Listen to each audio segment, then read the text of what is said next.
boy comes across an abandoned shack in rural Maryland. After we found that building, everything changed. And stumbles upon a portal to an evil world. Hail Satan! For years, a demon threatens to devour him, body and soul, until he reaches his breaking point. I was in constant fear. It was controlling me. It wanted me to die. Can he be saved? Or will he be lost forever? In America, there is real evil. It lurks in the darkest shadows and in our most ordinary towns. Between the worlds we see and the things we fear, there are doors. When they are opened, nightmares become reality.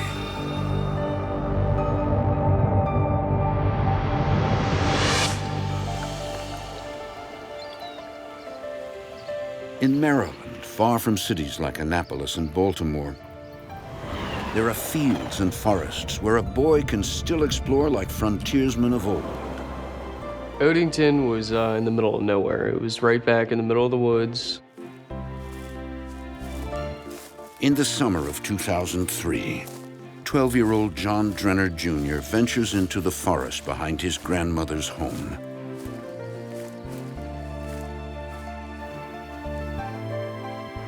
Cheryl, his 14-year-old sister, leads the way. John, come on, I'm not waiting for you. Keep up. I'm coming. Me and my sister Cheryl were inseparable. My sister, she was always the outgoing one, very outspoken. I was more of the follower. John and I would always go in the woods to play. We would go on nature hunts, look for animals, things like that. We like to explore. But there are certain mysteries better left undisturbed. One day we found an old abandoned building.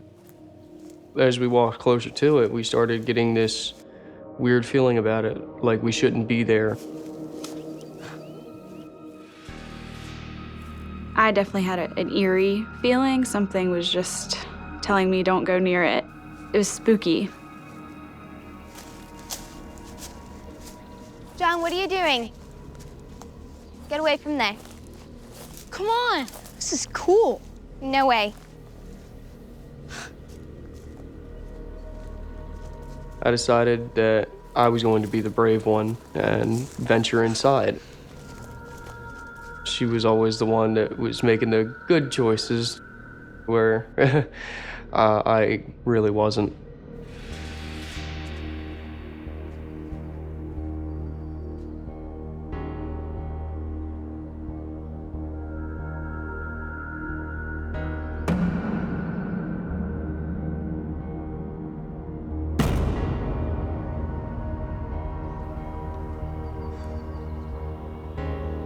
John?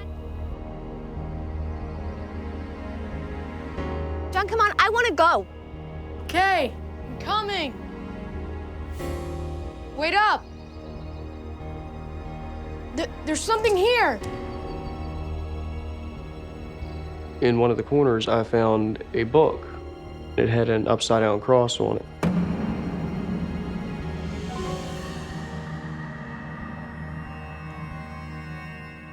At first, the book appears harmless, but then it evokes a darkness.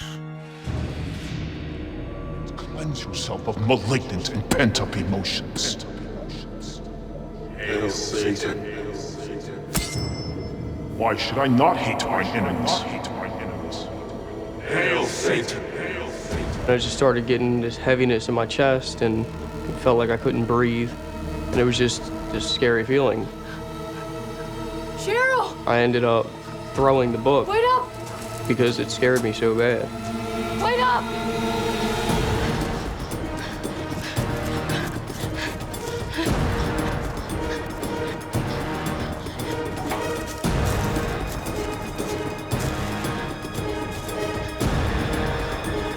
Suddenly, John gets the feeling he's being followed. I just started hearing this incoherent whispering, and I knew it was coming from the woods.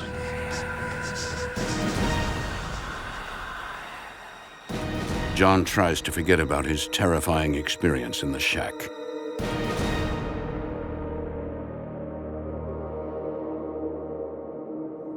That summer, John spends weekends at his grandmother's house. One night, Cheryl hears disturbing noises coming from John's room. Hey,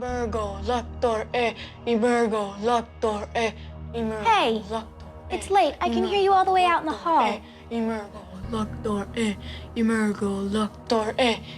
John, who are you talking to? It sounded like he was speaking in another language. It wasn't English. I couldn't understand him. And when he finally stopped talking, his nose started bleeding. John! John! You okay? Oh my gosh, your nose is bleeding. You okay? What's going on? I don't know. You're okay. You'll be fine. You're fine.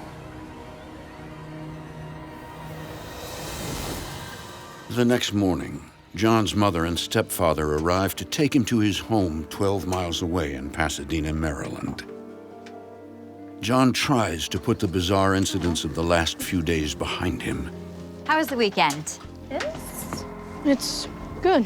Until his sister brings them up. It would have been better if John hadn't started acting all weird. Jeez, Cheryl. Ever since you went in that creepy building in the woods. I told you kids to stay out of the woods.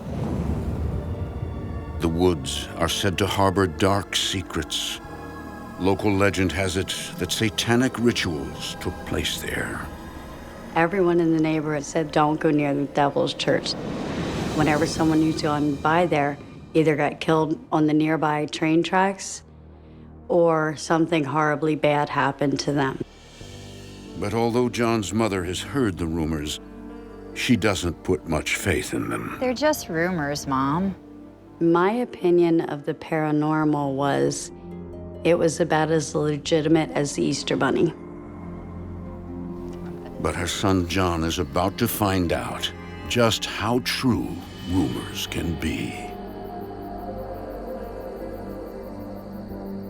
A few nights later, John is at home with his mom and stepdad when he suddenly hears something odd.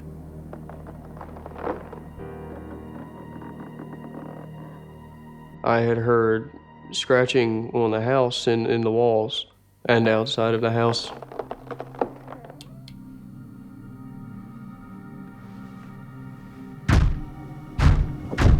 And then I started hearing banging on the walls. It sounded like somebody was punching the walls right next to me. I just tried to ignore it, and that's when my bed shook.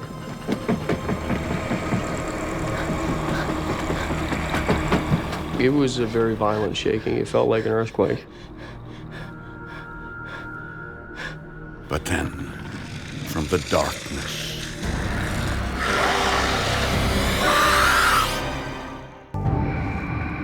it's the summer of 2003 in Odenton, Maryland. Ever since John Drenner Jr. discovered a mysterious book in the woods near his grandmother's home, he can't shake the feeling that an unseen evil lurks in the shadows, watching him. There was something happening, something going on.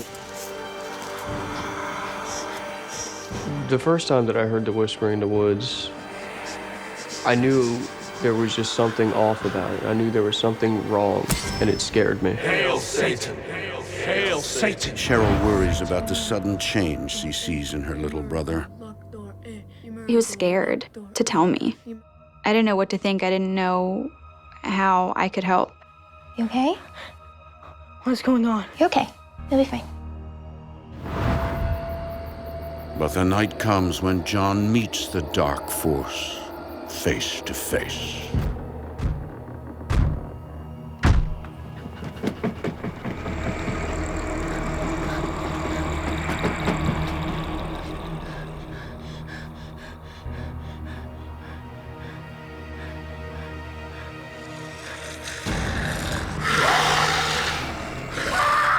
He was about 7 to 8 feet tall, black, and shaped like a person.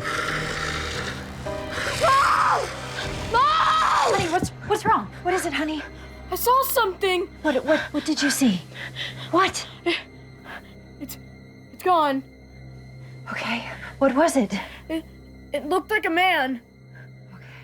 John told me that he heard scratching noises like someone was trying to get into the room. He complained of seeing shadows, of seeing the monster. Okay, John. There isn't a man. It was probably a light from a passing car. Okay? I just thought he was scared, maybe heard a noise. It was his imagination. Do you want me to stay with you for a bit? Yeah? She told me that I was just having a nightmare, that I needed to go back to bed. My mother really wasn't the religious type. She looked at everything from an analytical aspect, science. If she couldn't see it, feel it, taste it, touch it, it wasn't real.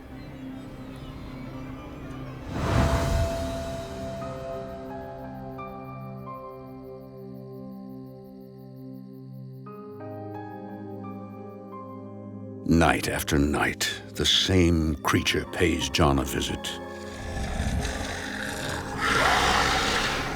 I started sleeping with the blanket over my head so I couldn't see it. John's mother decides to bring him to a child psychologist. After so many nights, I contacted an institute that would diagnose and treat John for whatever was ailing him.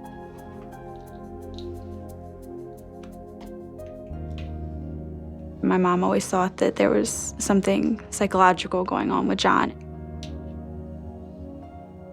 John was diagnosed first with having night terrors, and they gave him medication, but said eventually he would grow out of it. I knew that what was happening to me was real. It wasn't something that was in my mind.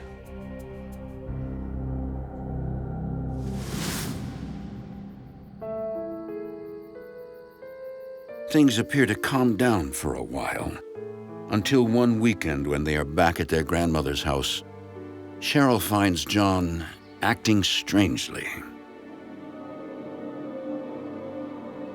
I was in the kitchen eating breakfast one morning, No. and I heard No, I John won't. in the living room talking to someone, so I wandered in there to see who he was talking to. No, I can't. I don't want to do that. I won't. John. Who are you talking to? You're not supposed to be here. And he was sitting in the corner, just talking to the corner. He says, you're not supposed to be here. He was awake. He was having a conversation with whoever he was talking to. Grandma? Something's wrong with John. John, are you okay? But John is not okay as he finally emerges from his trance. It's bleeding. Just like before. I was terrified for him. John, what's going on with you? I don't know what's happening to me. It won't leave me alone. I had talked to my grandmother and told her about everything that was happening. I said, this man, he's tormenting me. She hugged me and said, I'm gonna take care of this for you. A few days later, John's grandmother decides to take action. She places religious articles in John's room at her house, hoping they'll protect him. Our grandmother was religious. She would read us the Bible. She believed John. She thought that there was something spiritual going on. I was very hopeful that, that would at least stop it. That would create a safe zone for me. I don't think it helped. The crucifix at his grandmother's house only seems to be making things worse. The very next night, this entity was there. Using the crucifixes was just making it mad. It wasn't doing anything to protect me.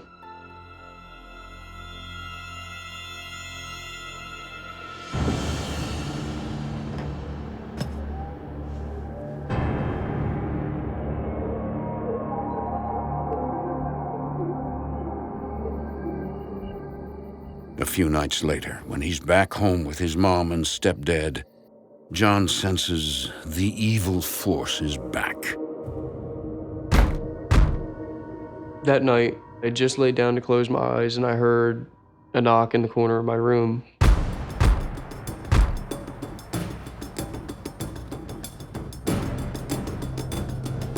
It was the shadow entity. I was paralyzed with fear.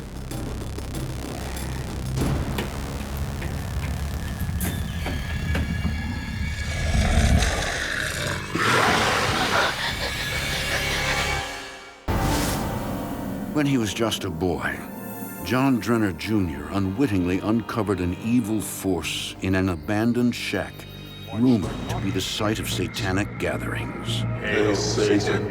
Hail Satan! Since then, a malevolent entity has followed him, cornering him in his bedroom at home in Pasadena, Maryland. At this point, I am terrified. I am absolutely terrified of not knowing what is going to happen next. Night after night, the dark figure torments John in his bedroom, the one place where he should feel safe.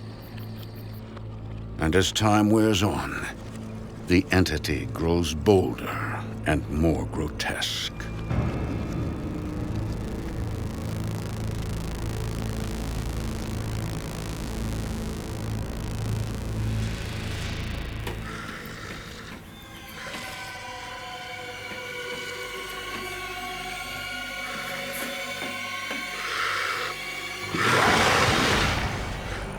I couldn't move, I couldn't scream.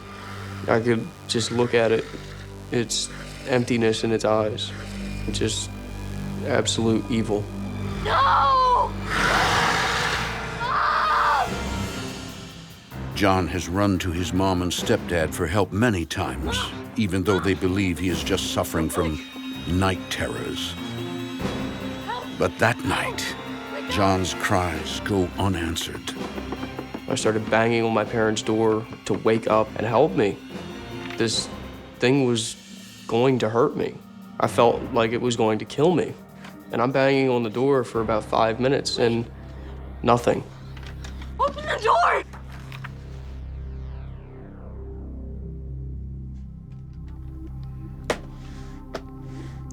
Honey, I'm gonna go downstairs. Can I get you anything? No, I'm okay. Okay.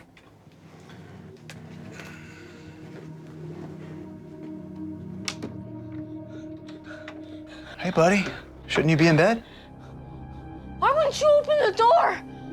I've been pounding and screaming to get you to wake up. But they weren't ignoring him. They never even heard him. Buddy, we've been awake the whole time and we never heard anything. You never made a sound. I didn't know what to think. That honestly scared me even worse. Come on, let's go back to bed. It's all right. The only thing I could do was comfort him. At that point, after all the other steps I had taken, the only thing I could do was to be there for my son. I was looking for a logical reason for everything and a logical way to fix things, but there was nothing that I could do to stop the occurrences that were happening. Frustrated that his mother and stepfather don't believe him, John pulls away from his family. He started shutting everyone out. He shut me out. He shut our grandmother out. He was angry. I was completely alone in this.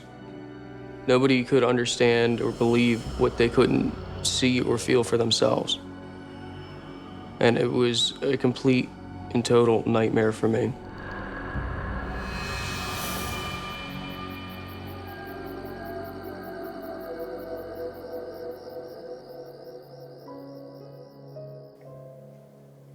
John finds solace in the company of friends who take his fears seriously. One night, they play with fire when they attempt to contact the evil entity to help rid John of his tormentor. Aren't you supposed to ask it something? Oh, yeah.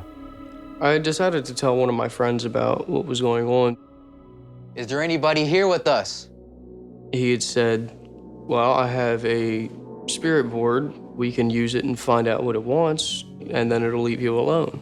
It's not working. Why are you messing with John?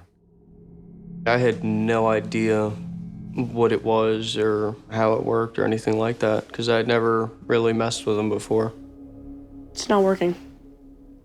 Guess not. I'll be right back. Here, let me try.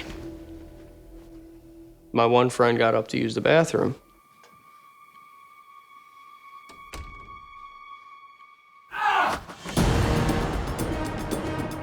What happened?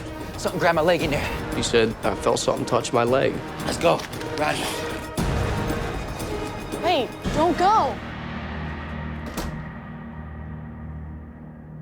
John now knows for certain that the evil entity is not just in his imagination. It was a massive turning point in my life when my friends had experienced something. It was like this sense of relief. Somebody else has seen it as well. But at the same time, John has no idea that he has just invited evil deeper into his life. And things are about to get a lot worse.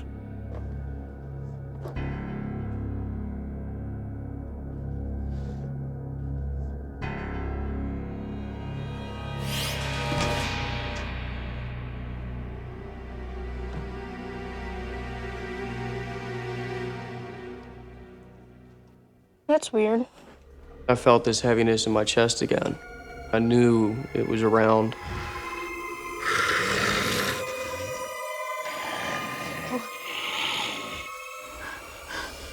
Who are you?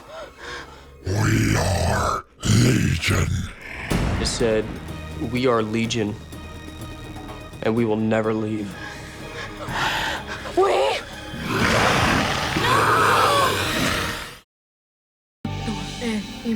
For the past few years, John Drenner Jr. has been battling a malevolent, demonic force hell-bent on taking over his body and his soul.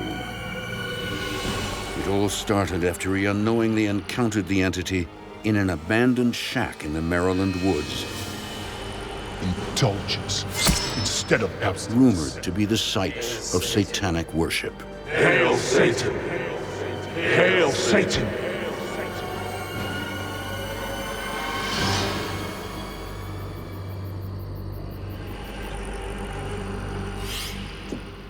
One night, after using a spirit board, John has a close encounter with his tormentor.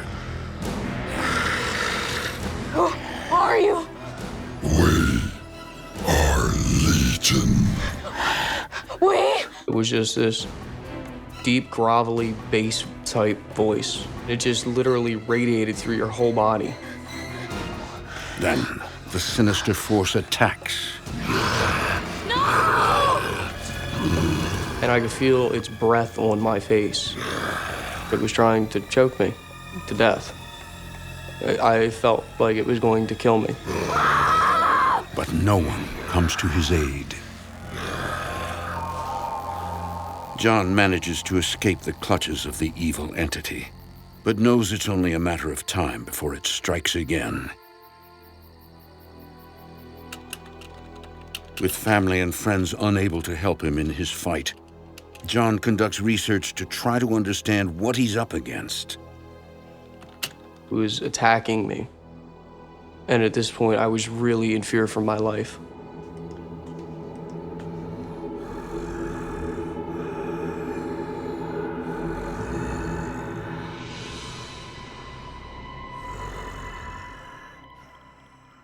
Nobody believed me when I told them. They just thought I was crazy.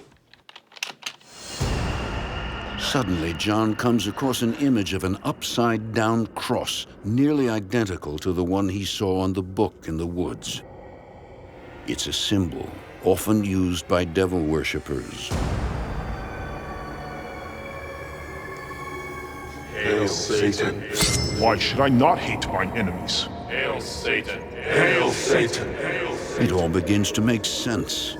Somehow, a demonic entity attached itself to John in the shack that day. And now it won't let him go. I think the entity was trying to push me to the point where I would kill myself. It wanted me to die so it could collect my soul. And John has no idea how to rid himself of it.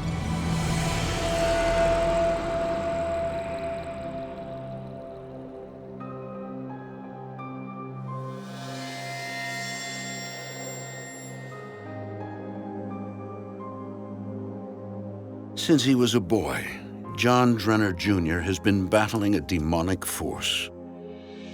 Now 19 years old, he's living on his own in Glen Burnie, Maryland, not far from his family home. Frightening visions and voices plague him nightly with no end in sight. I had tried to kill myself a few times.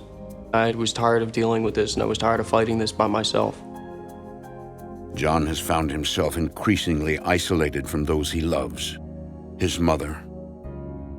I did try to figure out what was wrong with John. It was so extremely frustrating. You can't stop something that you can't see, that you can't hear, that you can't feel. You need something tangible. And his sister. It was very frustrating to be shut out of his life. I got married and moved farther away. I just kind of wrote it off as he'll talk to me when he's ready. That summer, a ray of sunshine pierces through John's dreary existence. Her name is Mary Segura. I can't believe I'm really here. I know, neither can I. I met John when me and my sister decided to go to the mall. John and his friend was upstairs, and he kind of looked down at me, and I kind of looked down on him. He had those beautiful eyes, those green eyes. After dating a year, they've made the decision to live together. Is that it? The last box? Last one. We had that instant connection. I just knew. All this time, John has managed to keep his dark secret from his girlfriend. But their blissful life together is about to take a tragic turn. I didn't tell Mary what was happening to me because I didn't want her to think that I was a whack job, and I didn't want her to just leave me. John has no idea that the demon is no longer just after him. It now seeks to intimidate his girlfriend. A few weeks after moving in, Mary begins to feel a presence other than John in their home.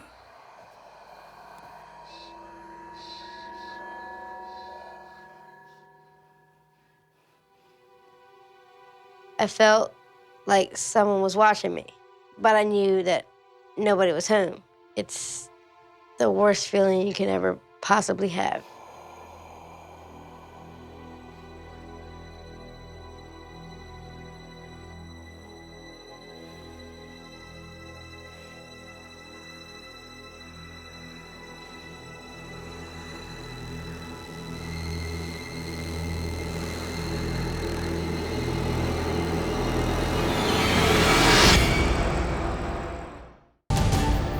When he was a boy, John Drenner Jr. uncovered an evil entity in the woods of Maryland. Since the moment the demon attached itself to him, it has tormented John relentlessly. At this point in my life, at 19 years old, I just assumed that I was going to have to deal with this for the rest of my life. It was a sense of hopelessness, and it made things a lot harder for me, knowing that I wasn't ever going to be freed from this. I was just going to spend the rest of my life in hell. John's been dating his girlfriend Mary for the past year, but until she moves in with him, she has no idea he's being pursued by a demon.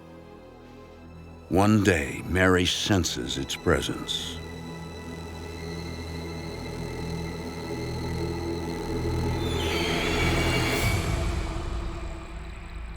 It's the worst feeling, knowing that something's not behind you, but you can feel it. You can feel something breathing looking at you, but when you turn back, nothing's there.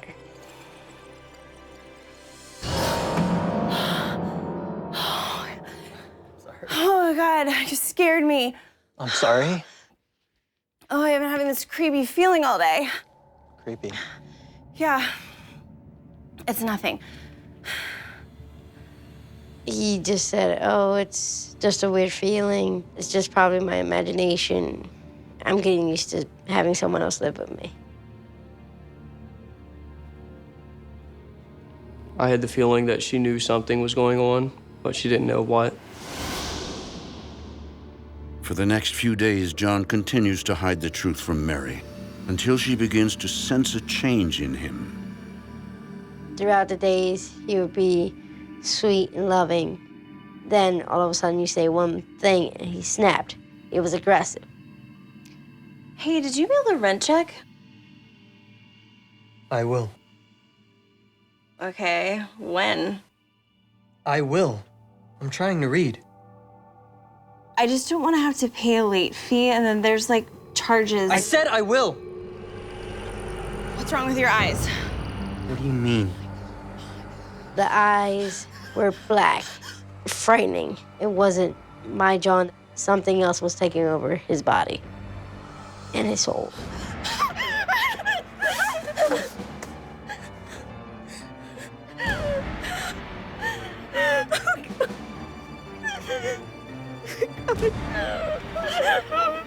Mary.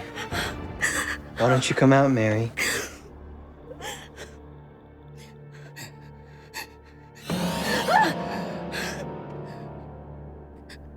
Mary. John. Wait, come here. Oh, John. Oh, John. Oh my God, your eyes. They're so terrible. There's something I need to tell you. It's okay.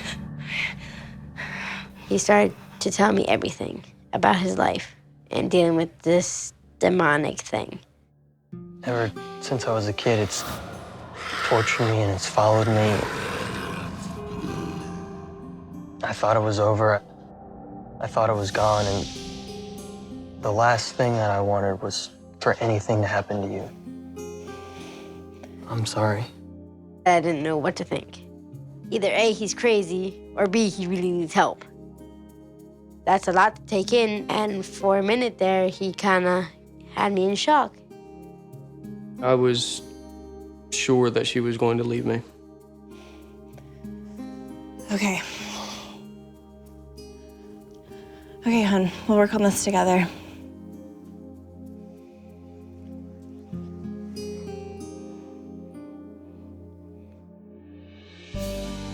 Mary convinces John he needs help from a higher power. I figured, well, let's try to go to some churches to see if they can help. None of it was working. All the ones that we went to, either they turned us down or they just didn't want to deal with it. One night, John has a disturbing dream, an omen of more bad things to come. Mary? Mary? Mary? Mary? Mary? When I had looked up, I had seen that the sky was blood red. There were these black things flying around in a circle. In the middle of the sky was this red sun, what looked like a swirling portal.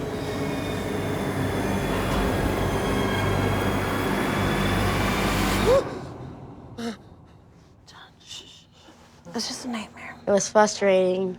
I couldn't do anything to help the love of my life.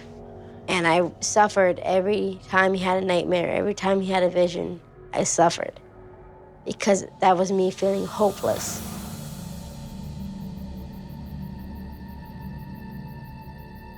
But John's nightmares are not the only thing Mary will suffer. The demon is not finished with her yet. The next night, while John is working a night shift, Mary finds herself alone.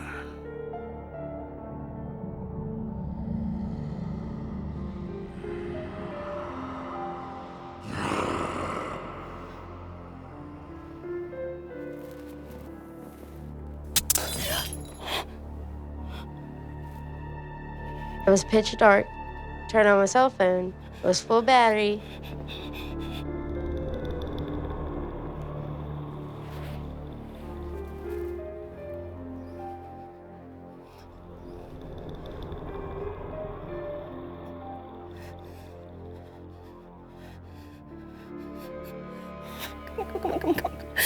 There was no way that it could just die.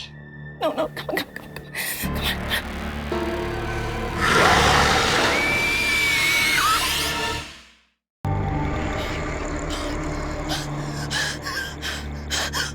For years, John Drenner Jr. has been plagued by an unrelenting demon that seeks to possess him. And now it seeks to scare off his girlfriend. It was pitch dark. Turned on my cell phone. It was full battery. Turned on the light so I can see. And all of a sudden, battery drained. And my heart started racing.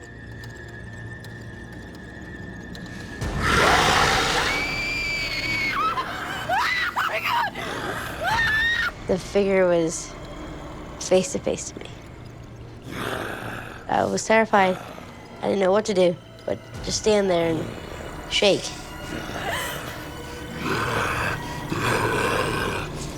I've never experienced anything like this before.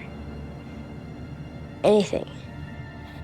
And just as suddenly, the demon disappears.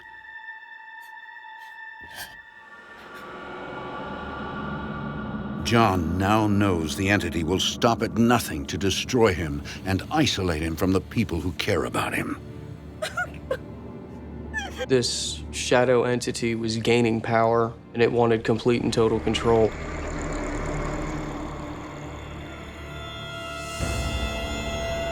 In February of 2012, a friend puts John in touch with Bill Bean, an ordained deliverance minister, similar to an exorcist, but not affiliated with the Catholic Church. John said, I think I found our solution. At this point, I was willing to try anything to make this end. Please help us.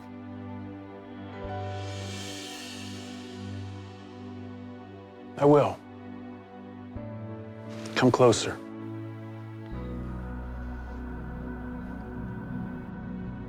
When John came to meet with me, I immediately sensed the presence of evil that was upon him.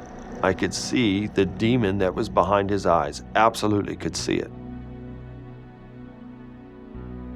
Bill believes John first came into contact with the demon in childhood, and now, years later, it's on the verge of taking possession of him. Son, I believe a demon attached to you when you were a child. I felt that John was strongly demonically oppressed or possibly even possessed.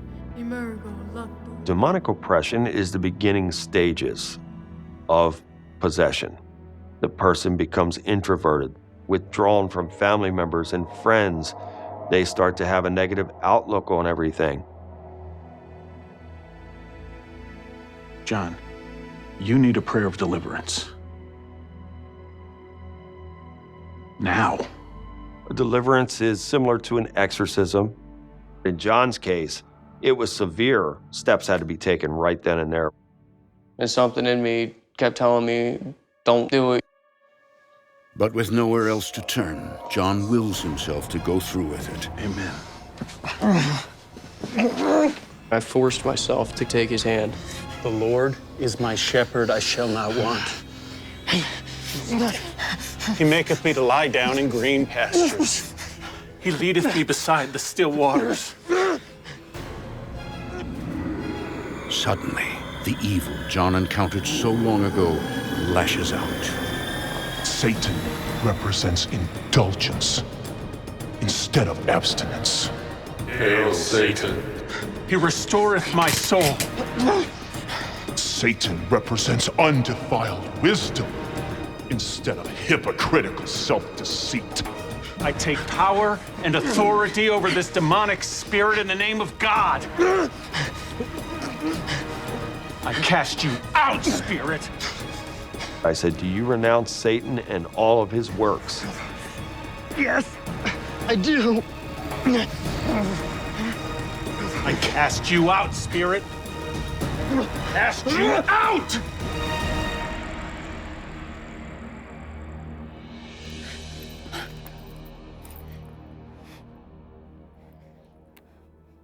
I remember just coming to, looking him in the eye, and it felt like the weight of the world was lifted off of me. Is it over? Is it really over? It was the most amazing feeling that I have ever felt in my life. I think it is.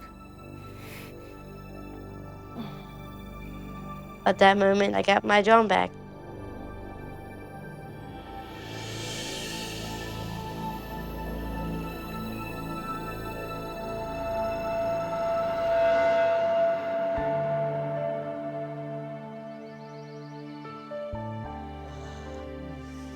John today is loving, sweet.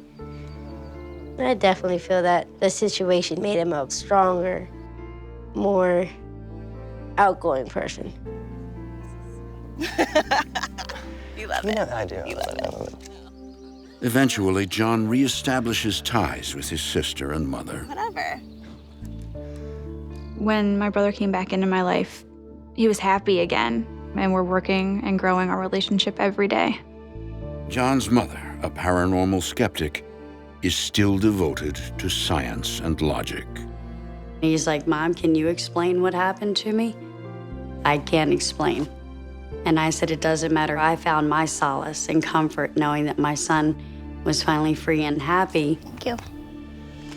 John now works as Bill Bean's apprentice, helping other people overcome demonic oppression. This is risky work, but John believes it is his calling. I had a dream one night that I was helping people. And I said, you know what? I need to face my fears. I know what it's like to be in hell. I know what it's like to be tormented for years. It was time for me to help pull other people from the darkness.